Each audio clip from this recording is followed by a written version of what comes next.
Voilà, merci beaucoup. Honorable Marie-Angélique Diouf, nous voici aujourd'hui, samedi 3 mai, au niveau du département de Keur Massar, particulièrement dans la commune de Keur Massar Sud, pour une journée de consultation gratuite en chirurgie cataracte.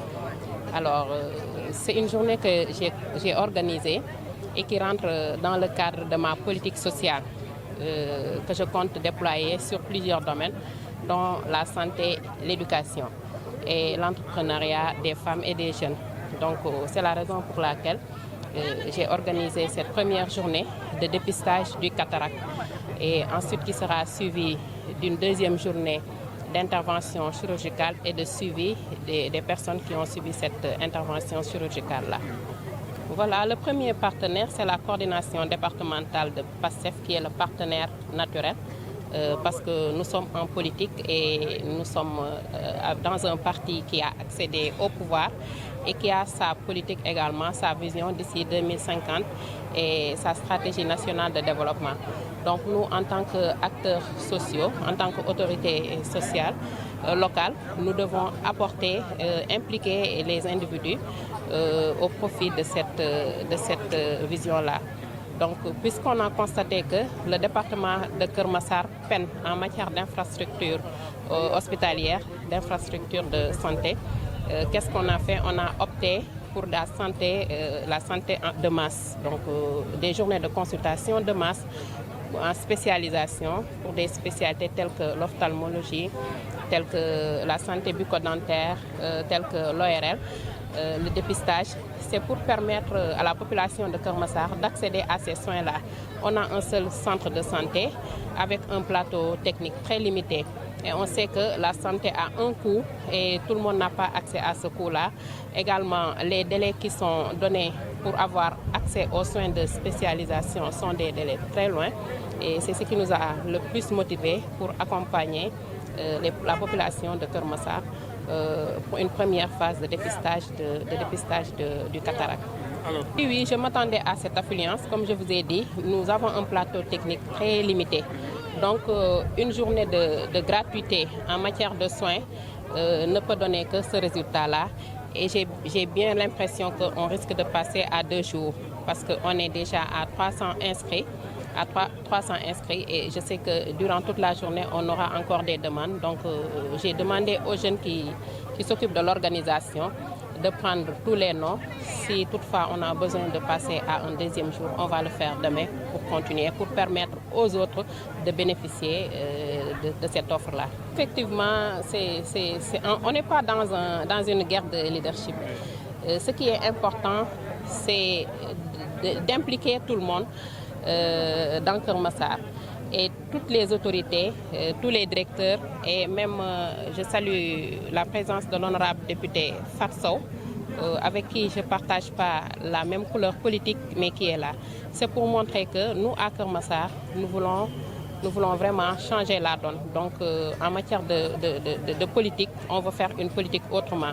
Donc la question de leadership incontestée, bon, on peut le dire, comme on dit que Marie-Ange est la lionne du département de Keur Massar. Mais tout ce qu'on fait, tout ce que je fais, j'implique la coordination départementale. Et naturellement, toutes ces autorités-là font partie de la coordination départementale, donc elles sont toutes là.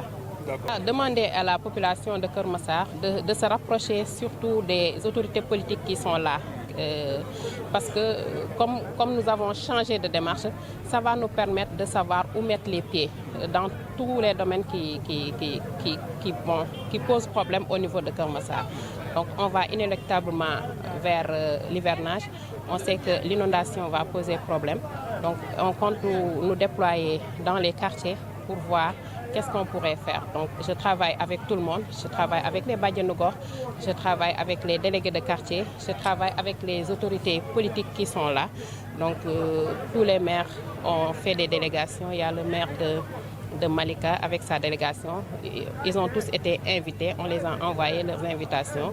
Donc toutes les autorités, je voudrais bien les impliquer dans tout ce qui se fait au niveau du département à travers le parti PASTEF, à travers la coordination départementale. Un plaidoyer normal, normal et naturel et juste. Keur Massar a été érigé en département alors qu'aucune infrastructure ne suit. Et le premier plaidoyer, c'est d'abord d'ériger Keur Massar en ville, pour en faire une ville, pour qu'on puisse vraiment avoir des recettes et une assiette foncière nécessaire pour accueillir les infrastructures dont on a besoin. Donc la structure de santé qu'on a ici, c'est un centre de santé. Donc mon plaidoyer, c'est d'abord l'ériger, augmenter le plateau technique pour pouvoir l'ériger en hôpital de niveau 1, mais également nous construire un hôpital de niveau 3 digne de son nom. Il y a le centre de santé également de Jaxaay qui peine à être terminé. Ça également, ça fait partie de nos plaidoyers pour qu'on puisse changer Keur Massar du point de vue de sa facette sanitaire. D'accord, merci. Keur Massar dafa nekk département boo xam ne amul infrastructure bi war, benn centre de santé la ñu am te plateau technique bi dafa xaw a des. Donc lépp loo xam ne dafa jëm ci ay maladies yoo xam ne dafay laaj spécialité dafay jafe pour nit ñi am ci accès. Jafe-jafe ji mu ngi jógee d'abord ci coût bi, mais également ci délai yi nga xam ne moom lañ leen di jox pour mën a accéder ci soins yooyu. Donc ma compte déployer une politique de masse en matière de santé, mooy organiser des journées médicales de consultation gratuite dans les spécialités yi nga xam ne surtout ñooñu gën a sonal, ñu commencer par cataracte bi, parce que naaj bi ak pollution bi nga xam ne moom moo nekk au niveau de Keur Massar dafay impacter bu baax ci santé population Keur Massar, mais également tuberculose bi. Donc loolu dafa bokk ci li ma motiver pour que ma mayee la première journée de consultation gratuite commencé ko ci cataracte bi. Waaw mooy li ma doon wax rek, waa Keur Massar soxla nañ ko trop, dañoo amul fu ñuy jaar ndax li ma la wax léegi ci kanam, mais également dañoo mobiliser wu. Dañoo liggéey ak bàjjanu gox bi pour information bi jàll, ñu liggéey ak délégué de quartier yi, mais également képp kuy autorité fii au niveau de Keur Massar envoyé nañ la sa lettre d'information, le commandement territorial, les autorités administratives, également les autorités politiques. Donc loolu mooy justifier information bi jàll bu baax ba ñu am cette forte présence. Déjà xale yi ñu ngi naan ñu ngi à 300 inscrits. Donc may wax population Keur Massar que ne on était parti pour def ko ci benn fan, mais ni ma gisee te nit ñaa ngi ñëw ba léegi boo moytul dinañ ko def 2 jours. Donc nee naa xale bu ñu arrêté inscription yi, bu fekkee ne laaj na ñu déployer waat des moyens pour une deuxième journée pour suba danañ ko def incha allah. Parce que cataracte mënoo ñëw rek prévoir opération bi, da ngay xool stade de maturité bi. Donc bu fekkee ne ñor na wala bu fekkee ne jar nañu accompagner ko pour mu ñor pour ñu mën a def intervention bi. Donc tey diagnostic bi rek la ñuy def, ñi ñuy xool nii yëpp dañuy xool ñu ci am cataracte. D'ailleurs nee nañ ma ils sont à 25 cas détectés, dont benn cas boo xam ne c'est grave parce que dafa atteindre ñaari bët yëpp. Donc li ñuy ñaan après au niveau du ministère de la santé, au niveau auprès du professeur Cissé, mooy ñu baral pour dellu si waat pour que cas yooyu nga xam ne relevé nañ leen ñu mën a jàll pour defal leen intervention chirurgicale bi, comme ça ñu mën a stopper évolution wu cataracte bi. Taxawaay bu normal la te taxawaay bu naturel lay doon, parce que Keur Massar benn centre de santé la ñu am te plateau technique bi fa nekk aussi dafa xaw a desedi. Beneen bi ñu amoon yaakaar moo nekk au niveau de Jaxaay te ça fait presque une dizaine d'années ou 15 yoo xam ne progressé wul, mu ngi ci état bi mu nekkoon. Donc au lieu que ñuy xaar ñu ñuy tabaxal hôpital, li ñu bëgg mooy ñu élever d'abord du point de vue plateau le centre de santé bi fi nekk, renforcer ko en plateau technique, mais bu ñu fa jógee ñu tabaxal ñu nag hôpital boo xam ne c'est un hôpital digne de nom de niveau 3 boo xam ne lépp luñ ko soxla danañ ko am, dootuñu déplacé wu di dem fenn. Loolu moom plaidoyer bu normal la, mais en dehors de plaidoyer boobu li ñuy gën di ñaan mooy Keur Massar bi nga xam ne dañ ko def département te ñu gis Keur Massar ni mu bindoo, ñu defal ñu ko une ville mu permettre vraiment entité boobu mën a am une assiette foncière, mais une assiette fiscale bu koy permettre muy répondre à la demande des habitants de Keur Massar. Alors dama am benn comportement, benn discipline de parti boo xam ne même lu ma nekk honorable dama bokk ci parti politique, maa ngi bokk parti politique PASTEF, nekk présidente groupe parlementaire PASTEF bi ci assemblée. Donc bu ma amee lu may organiser fii au niveau de Keur Massar dama koy jaarale ci coordination départementale bi, dont le coordonnateur est monsieur Seydou Diallo.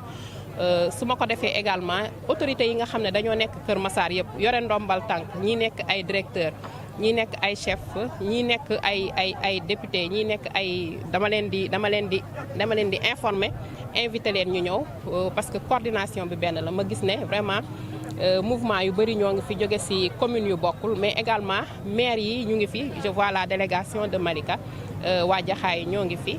gis naa également la présence de l'honorable député Fatou Sow bi nga xam ne Takku Wallu la bokk mais li may wax rek dañuy ànd pour defar Kër Massar parce que leadership nag ci foofu rek lañ koy mën a natte naka ngay def ba ñëpp booloo ànd pour l'intérêt commun bi ñu bokk te suñu intérêt commun le dénominateur commun c'est Kër Massar en tant que tel.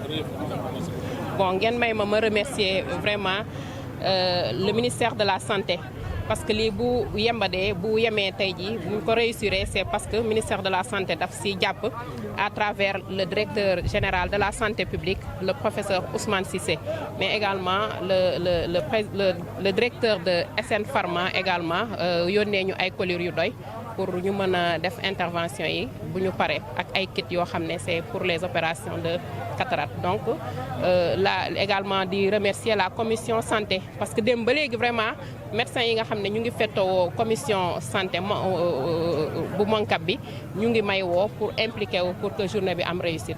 Voilà maa ngi remercier ñëpp di wax jaajëfal également le président de la République le premier ministre parce que comme ni ko président de la République waxee rek il faut qu'on aille vers une santé préventive et non pas une santé curative waratuñoo xaar ba nit ñi feebar ñuy faj donc dañuy fagaru ba nit ñi mën a limiter feebar yi nga xam ne ñoom ñooy jëm si dal si ñoom. Merci beaucoup.